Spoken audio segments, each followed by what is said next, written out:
조세 정책.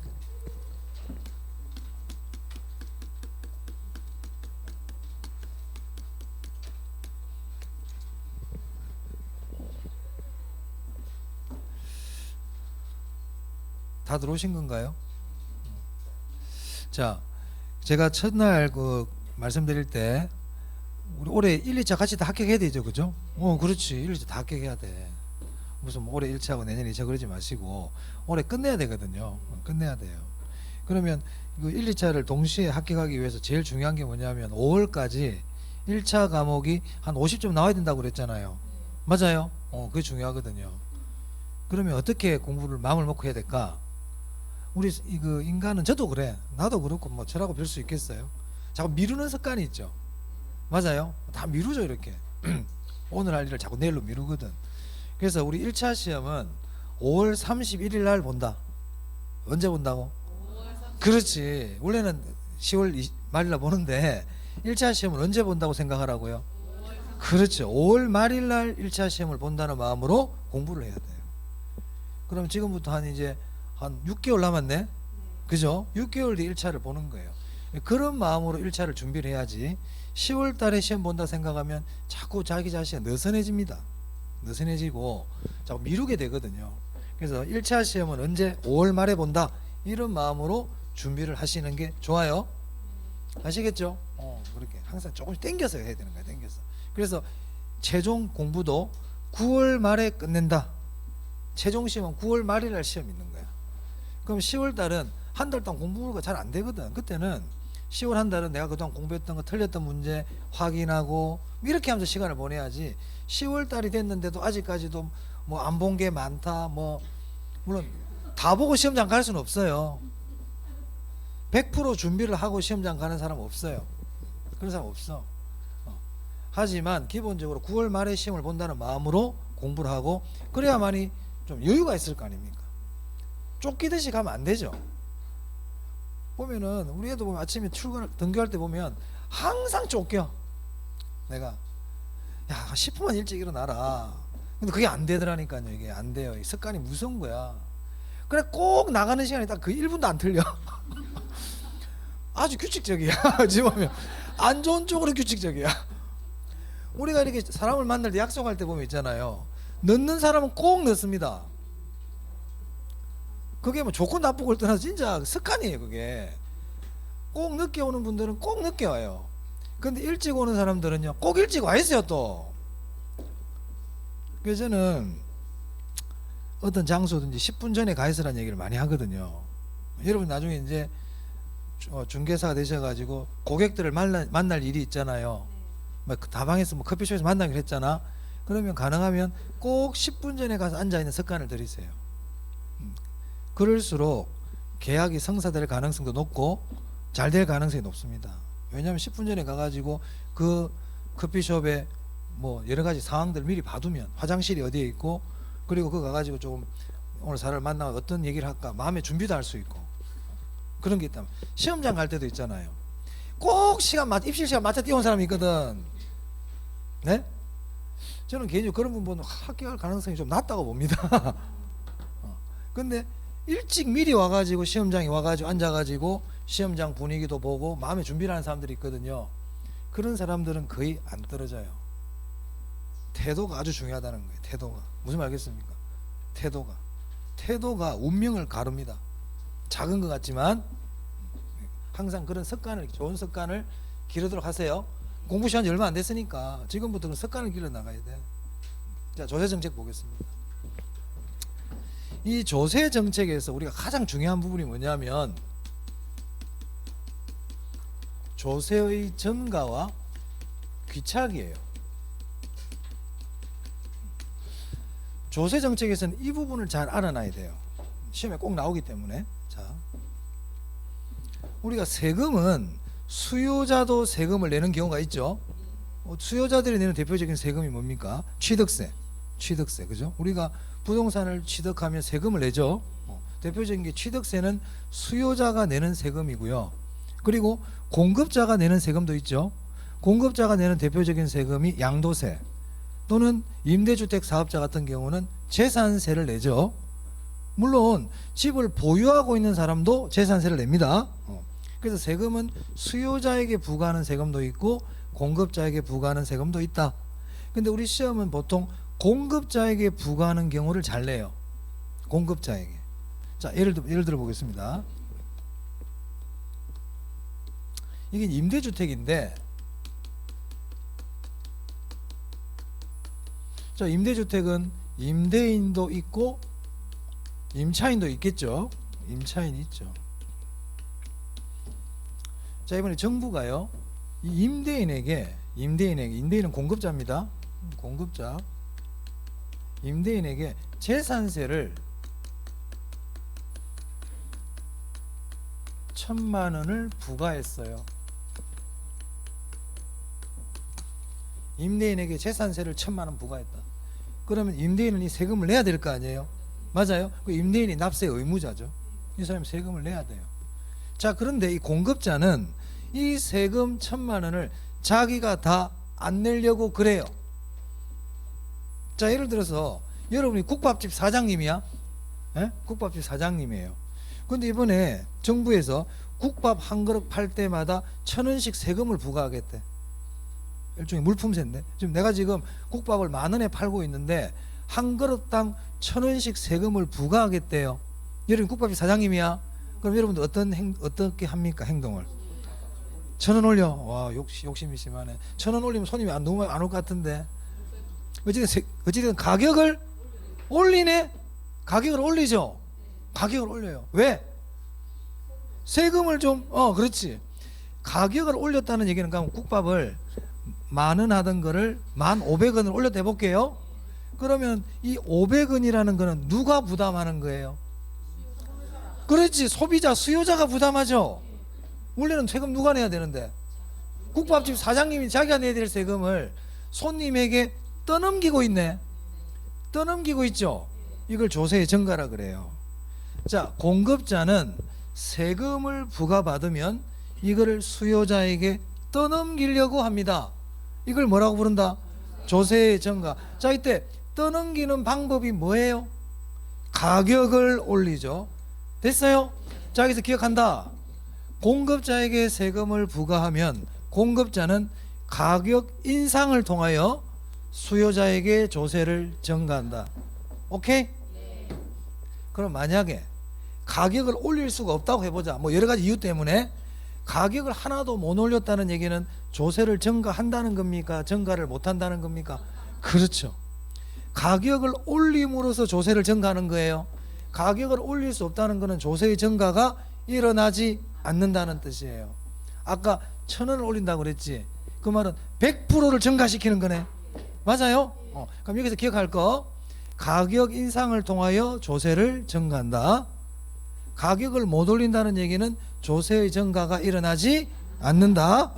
이걸 기억하세요. 자, 그래서 임대인은 재산세 1,000만 원을 부과받으면 이거를 자기가 다 안 내고 수요자인 임차인에게 조세를 떠넘기려고 한다고 그랬잖아요. 이게 전가라고요. 전가. 무엇을 가지고? 가격을 올려가지고. 그래서 임차인을 부르죠. 커피 한잔 할까? 부르는 거예요. 그래가지고 이 사람에게, 야, 임대료를 좀 올려야 되겠다, 이렇게 얘기를 하는 겁니다. 아시겠어요? 근데 임차인은 가격에 아주 민감한 사람이야. 가격에 아주 민감해. 임대료에 아주 민감한 사람이야. 자, 민감하다는 것은 탄력성이 큰 겁니까? 탄력성이 작은 겁니까? 큰 거거든. 이 사람은 임대료에 아주 민감해. 그래서 이 사람이 임대료를 올려달라고 그러니까, 민감하니까 올려드릴게요 그럴까요? 싫어요 그럴까요? 싫어요 그러겠죠? 맞아요? 그러면 이 사람 임차인이 만약에 아주 민감한 사람이야, 탄력성이 큰 사람이야, 그러면 임대인은 임차인에게 세금을 많이 떠넘길 수 있을까요? 많이 못 떠넘길까요? 많이 못 떠넘긴단 말이야. 자, 여기서 중요한 말이 다 나왔어. 자, 공급자에게 세금을 부과하면 공급자는 수요자에게 세금을 떠넘기려고 한다. 그런데 수요자가 가격, 임대료에 민감하면, 즉 탄력성이 크면 많이 떠넘길 수가 없다, 이거거든요. 아시겠어요? 그렇지. 자, 그래서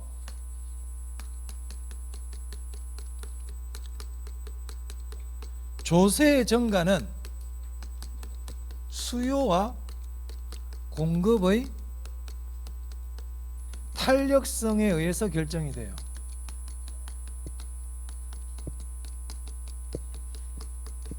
자, 일단 요거 이제 적어놨고요. 자, 그래서 임대인이 임차인에게 300만 원의 임대료를 올렸다 해볼게요. 500만 원 올리라고 그러니까 워낙 저항이 거세가지고 300만 원만 올렸어요. 300만 원을 임대료를.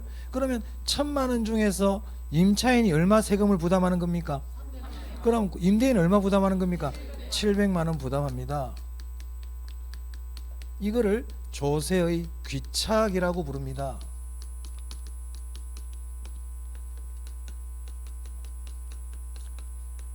자, 무슨 말이냐? 조세의 전가라는 것은 공급자가 수요자에게 세금을 떠넘기는 행위를 전가라 그러고, 전가의 결과 최종적으로 세금을 누가 얼마씩 부담했는지 딱 나오죠. 이거를 귀착이라 그래요. 굳이 구별 안 해도 돼. 그냥 개념 알아두면 돼. 전가는 떠넘긴 행위를 얘기하고, 전가의 결과 수요자와 공급자가 세금을 얼마씩 부담하느냐, 이걸 뭐라 부른다? 조세의 귀착이라고 부른다고요. 아시겠죠? 이 조세의 증가와 귀착은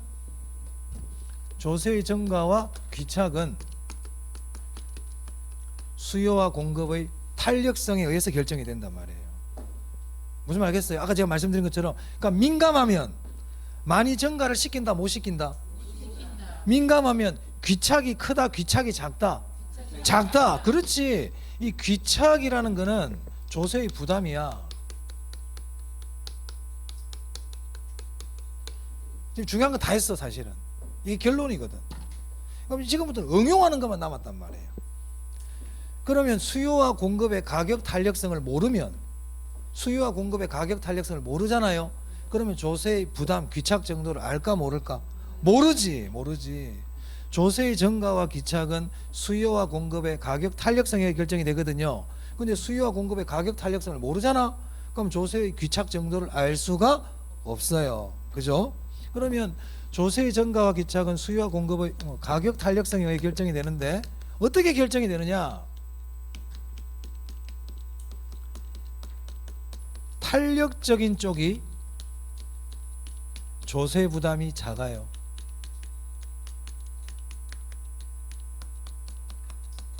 맞나요? 탄력성이 큰 쪽, 즉 탄력적인 쪽이 조세 부담이 작아. 그럼 이거는 비탄력적인 쪽이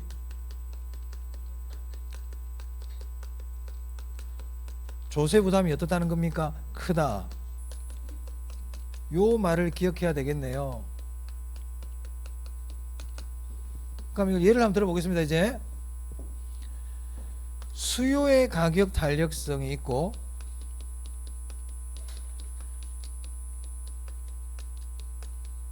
공급의 가격 탄력성이 있어요.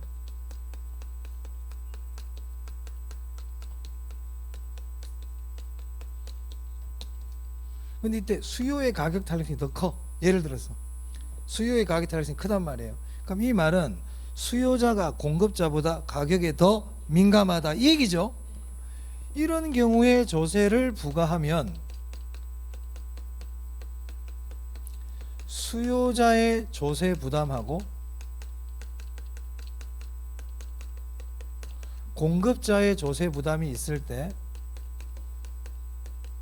누가 더 작다는 겁니까? 그렇죠. 공급자가 세금을 더 많이 부담한다는 거예요. 오케이? 그러면 극단적으로 만약에 수요의 가격 탄력성하고 공급의 가격 탄력성이 똑같잖아요. 만약 이것도 0.5고 이것도 0.5야. 그럼 세금 1000만 원 부과하지. 똑같이 500씩 부담한다, 이런 뜻입니다. 아시겠어요? 탄력성에서 결정이 된단 말이야. 여기 또 나가 볼게. 또 나가 볼게. 만약에요, 공급이 완전 비탄력이야. 공급이 완전 비탄력적이에요. 아까 제가 비탄력적인 쪽에 세금을 많이 부담한다 그랬죠. 근데 공급이 이제 완전 비탄력인 거야. 그럼 이런 경우에 조세를 부과하면 어떻게 될까요? 그렇지. 공급자가 전부 다 부담합니다. 공급자가 조세를 모두 부담한다. 이해됩니까? 또 수요가 완전 탄력적이야. 수요가 완전 탄력적이면 조세를 부과하면 어떻게 될까요? 이것도 공급자가 전부 다 부담합니까? 수요자는 세금 하나도 안 부담한다는 뜻이잖아. 요 경우도 조세를 부과하면 공급자가 조세를 모두 부담하죠. 맞아요? 오케이. 자, 그러면 공급이 완전 비탄력적이든지 수요가 완전 탄력적일 때는 공급자에, 지금 조세 부과는 지금 공급자에게 조세 부과한 겁니다. 공급자에게 조세를 부과했을 때 공급자가 조세를 모두 부담하죠. 이 말은 조세의 증가가 일어나요, 안 일어나요? 안 일어난다는 얘기야. 이거는 조세의 증가가 일어나지 않아.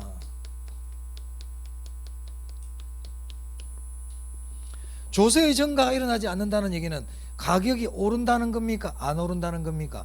그렇지. 가격 상승 일어나지 않아. 오케이. 잘했어요. 그럼 시험에서요, 공급이 완전 비탄력적이다. 이때 공급자에게 세금을 부과하면 공급자가 세금을 전부 다 부담한다. 이렇게 내겠죠. 가장 평이한 지문이고요. 공급이 완전 비탄력적일 때 공급자에게 세금을 부과하면 조세의 증가가 일어나지 않는다. 맞죠? 가격의 변화가 없다. 그렇지. 그건 어려운 문제. 그래서 출발이 뭐냐? 공급자에게 세금을 부과하면 공급자는 수요자에게 조세를 증가시키는데 가격 인상을 통해서 조세를 증가한다. 그죠? 그럼 조세의 증가가 일어나지 않는다는 얘기는 가격의 변화가 없다는 겁니다. 됐나요? 이게 조세의 기착의 내용이야. 이걸 딱 정리해놔야 돼. 됐어요? 이거 말고 좀 다른 것도 있지만 그건 나중에 이게 익숙해지고 난 다음에 자, 추가적인 거 몇 개는 더 말씀드리겠습니다. 요거 잘 알아두세요. 잘 알아두세요. 이 조세의 귀착이에요. 첫 번째 조세 정책에서 중요한 게 조세의 증가와 귀착이라고요. 자, 두 번째, 우리 조세 정책에서 두 번째 해야 되는 게 뭐냐면 동결 효과예요.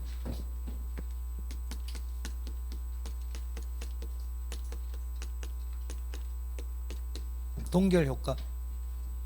자, 동결 효과가 뭐냐? 동결 효과란 양도세를 부과하면, 이 양도세라는 거는 수요자에게 부과하는 겁니까? 공급자에게 부과하는 겁니까? 공급자에게 부과하는 거죠. 공급자에게 세금을 부과하면요, 공급자들은 이 세금을 비용으로 인식해요. 공급자들은 세금을 부과하면 이걸 뭐로 인식한다고? 비용으로 보거든요. 비용. 그래서 공급자들은 아, 내 비용이 올랐구나 이렇게 생각합니다. 그럼 공급이 어떻게 될까요? 공급이 감소하겠죠. 맞아요. 그래서 양도세를 부과하면 공급이 줄어요.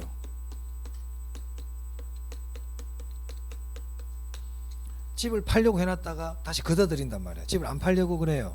그럼 공급이 감소하면 가격 어떻게 됩니까? 가격이 상승하겠죠. 네, 이걸 동결 효과라고 부릅니다. 동결 효과는 뜻을 알면 됩니다. 양도세를 부과했을 때 공급이 감소하고 가격이 상승한다. 이거를 뭐라고 부른다? 동결 효과라 부르고요. 시험에 잘 내요. 잘 내요. 시험은요, 시험을 내는 출제자들이 시험을 내는 방식이 있거든. 하나의 테마를 가지고 지문 5개를 다 만드는 경우가 있고요, 각각의 내용들을 가지고 지문을 하나씩 이렇게 다 만드는 경우도 있어요. 그러니까 조세의 증가와 귀착에서 지문 1개 내고 동결 효과에서 지문 1개 내고 이렇게도 낸단 말이에요. 무슨 말 알겠어요? 근데 조세의 증가와 귀착은 1개짜리 문제로도 충분히 나올 수 있어요. 그만큼 중요하다. 동결 효과는 뜻만 하시면 되겠습니다. 동결 효과. 세 번째, 조세의 형평입니다. 조세의 형평.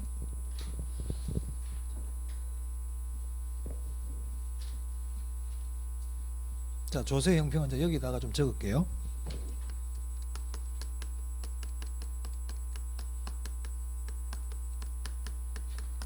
이 조세 형평은 수평적 형평과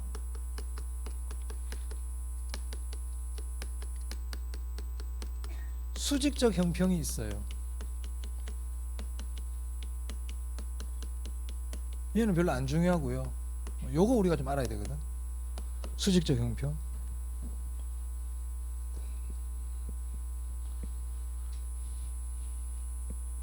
수직적 형평이 뭐냐?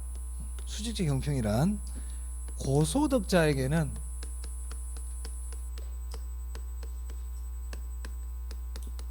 높은 세금을 부담시키고 저소득자에게는 낮은 세금을 부담하게끔 하자.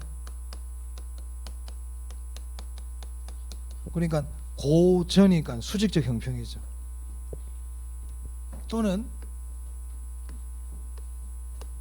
고가치 자산, 가치가 높은 자산에는 고급 별장 같은 거 높은 세금을 부담하게끔 하고, 가치가 낮은 자산,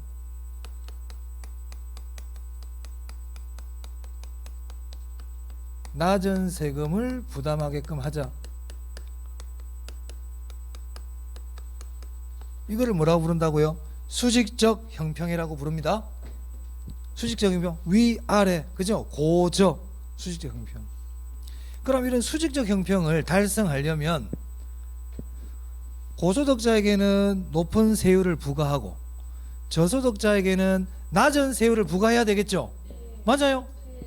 가치가 높은 자산에는 높은 세율을 부과하고 가치가 낮은 자산에는 낮은 세율을 부과해야 될 거 아니에요? 맞아요? 당연한 얘기지. 그래서 고소득자에게는 높은 세금을 부담해야 되니까 높은 세율, 저소득자에게는 낮은 세금을 부담시켜야 되니까 낮은 세율. 맞습니까? 자, 이렇게 부과하는 것을 차등과세라 그러거든요. 차등과세. 고소득자에게 높은 세율, 저소득자에게 낮은 세율을 부과하는 대표적인 제도가 누진세예요. 누진세.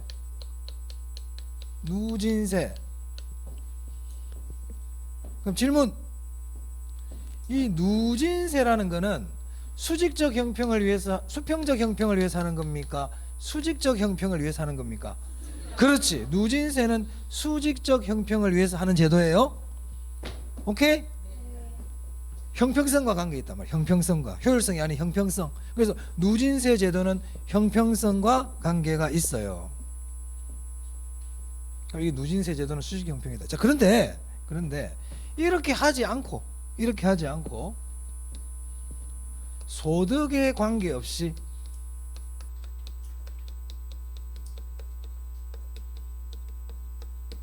가치에 관계없이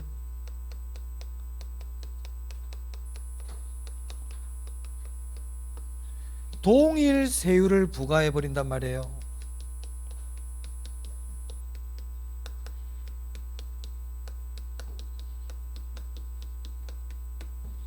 소득에 관계없이 가치에 관계없이 동일하게 세율을 부과해 버리는 거야, 정부가.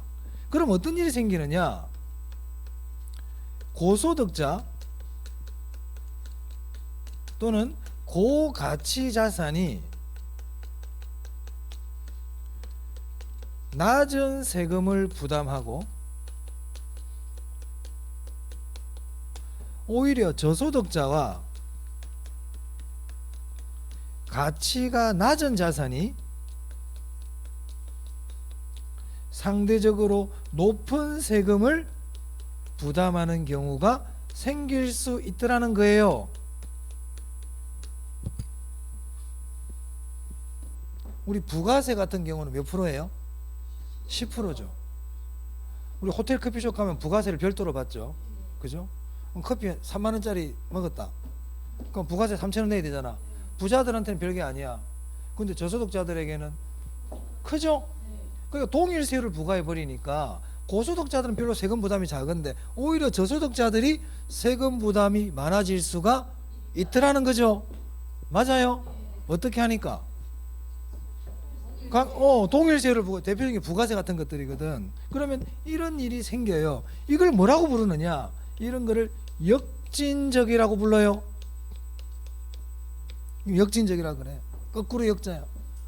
오히려 고소득자가 세금을 적게 부담하고 저소득자들이 오히려 세금을 많이 부담하는 문제가 생기더라는 겁니다. 이걸 뭐라고 부른다? 역진적이라고 부릅니다. 그러면 역진적이라는 거는 수평적 형평을 저해하고 있습니까? 수직적 형평을 저해합니까? 수직적 형평이라는 게 고소득자가 높은 세금을 부담하고 저소득자가 낮은 세금을 부담하는 게 수직적 형평인데, 역진적이라는 거는 거꾸로 되고 있잖아요.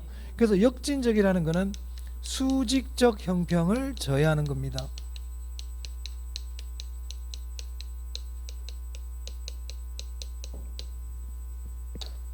다 했습니다. 그럼 우리 뭘 정리해야 됩니까? 시험 보기 위해서 수직적 형평이 뭔지를 알아야 되겠죠.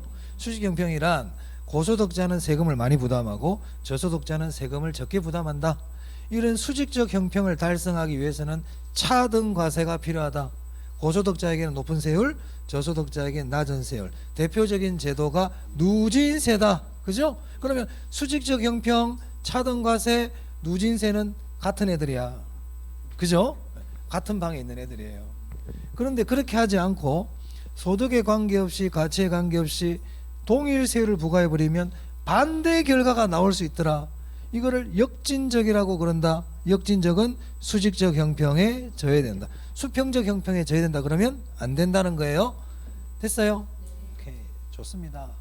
자, 조세 형평까지 했습니다. 자, 그 다음에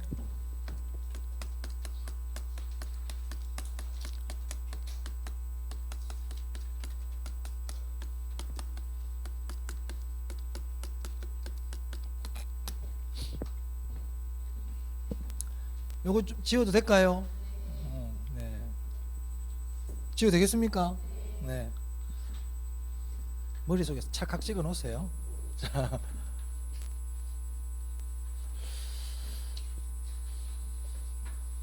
자, 우리 지금 세금 조세하고 있는데,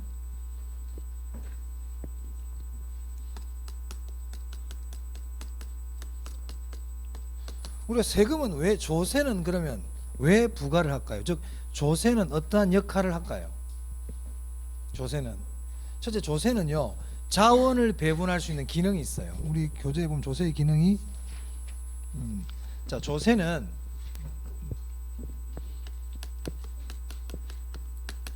자원 배분 기능이 있어요.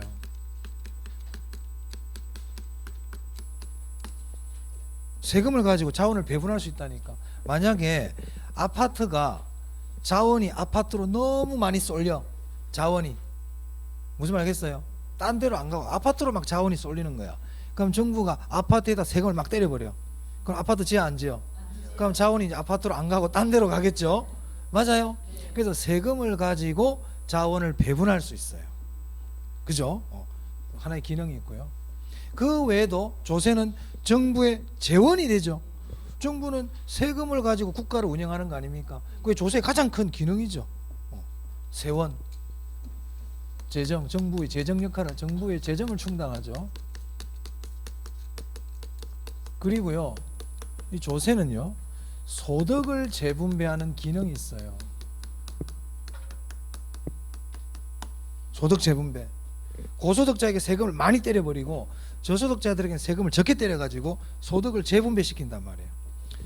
시장은 소득 재분배 기능이 있어요, 없어요? 시장은 없어. 제가 그랬잖아요. 시장은 소득을 분배하는 기능이 없다. 그래서 제가 지난주에 자원의 효율적 배분이 이루어지더라도 정부는 저소득층들 소득을 재분배하는 것 때문에 시장에 개입한다 그랬잖아요. 시장은 소득 재분배 기능이 없어요. 그건 제가 나중에 또 차례차례 말씀드리니까 그렇구나 아시면 돼. 그럼 조세는 이러한 기능이 있는데 세금을 부과하니까 안 좋은 점이 또 있거든.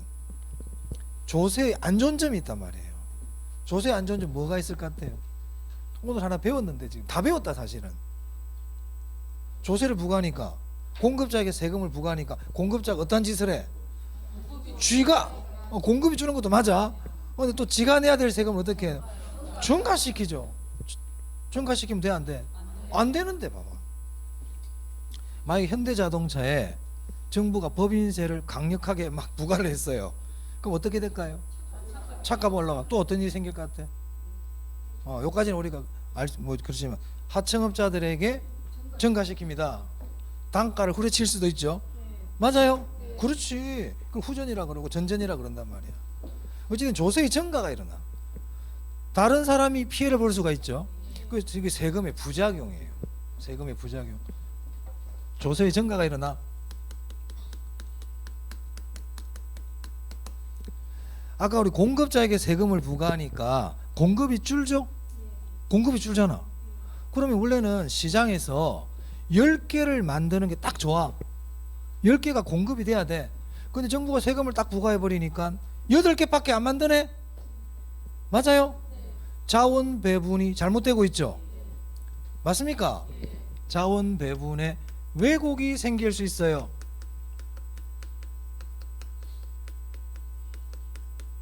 공급 감소 등을 통해 가지고 공급이 줄어드는 건 안 좋은 거야.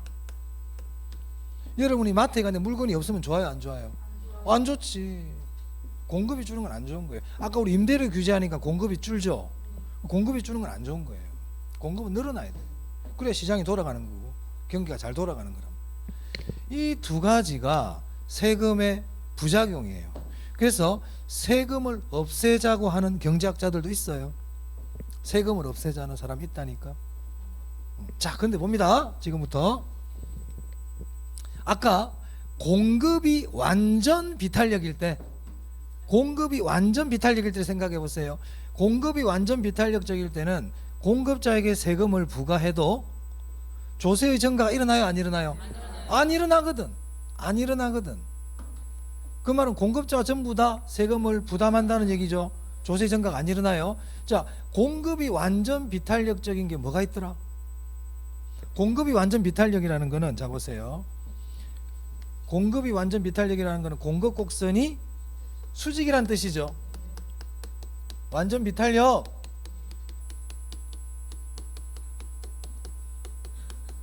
완전 비탄력이라는 거는 공급량이 변한다, 안 변한다?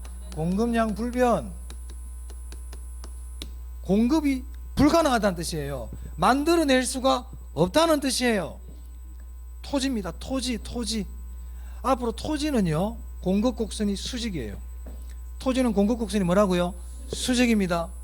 토지의 물리적 공급 곡선은 수직이야, 수직. 그럼 토지는 공급이 완전 비탄력이네. 그럼 만약에 지주에게 토지세를 부과하면, 지주, 땅 주인, 공급자에게 토지세를 부과하면 이 지주는 조세를 증가시켜요, 못 시켜요? 못 시킨단 말이야. 못 시킨다. 토지세는 조세의 증가가 일어난다, 안 일어난다? 안 일어납니다. 왜냐하면 토지는 공급이 완전 비탄력, 완전 비탄력, 비탄력과 완전 비탄력 달라요.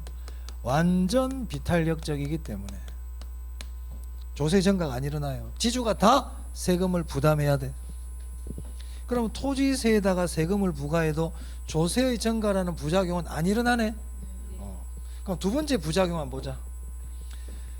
세금을 부과하니까 공급이 준다 그랬잖아요. 근데 완전 비탄력의 의미가 뭐예요? 저기 적어놨네. 공급량 불변. 그러면 세금을 부과해도 토지의 공급은 줄어든다, 안 줄어든다? 안 줄어들어. 그대로야, 토지는. 맞아요? 그러면 토지세는 자원 배분의 왜곡이 일어난다, 안 일어난다? 안 일어나, 안 일어나, 안 일어나, 안 일어나. 왜? 토지는 이것처럼 공급이 완전 비탄력이니까. 완전 비탄력이라는 얘기는 공급량 불변이란 뜻이거든요.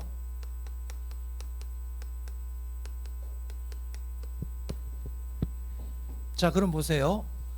토지세는 지주에게 세금을 부과해도, 결론적으로 토지세는 지주에게 부과하는 겁니다.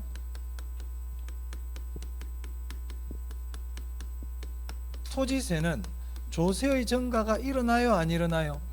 안 일어나. 자원 배분의 왜곡 있어요, 없어요? 없어요.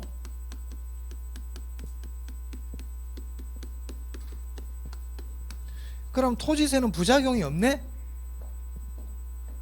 없잖아. 이게 두 개 부작용이었는데 토지세는 부작용이 없네요. 그럼 토지세는 남겨놔도 되겠네. 토지세는 남겨놔도 되겠죠? 맞아요? 그래서 이제 헨리 조지라는 사람이 토지세는 부작용이 없다. 그래서 토지세만 남겨놓고 나머지 세금은 전부 다 없애라.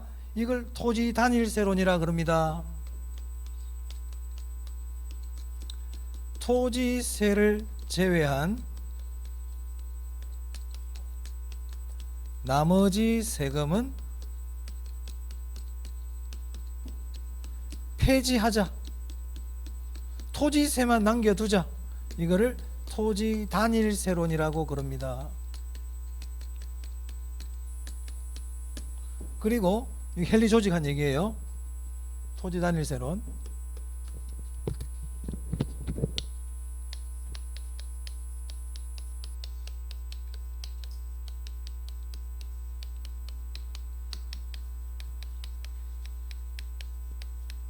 그리고 이 사람은요, 토지세만으로도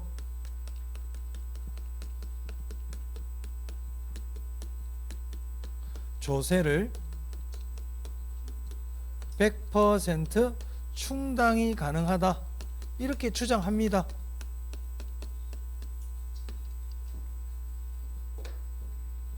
그럼 여기서 우리는 뭘 알아야 되느냐? 공급이 완전 비탄력적일 때는 조세를 부과하더라도, 공급자에게 조세를 부과하더라도 조세의 증가가 일어나지 않는다. 아까 얘기했죠? 또 자원 배분의 왜곡도 일어나지 않는다. 이걸 기억해야 된다고요. 그럼 이 말이 맞는지 보세요.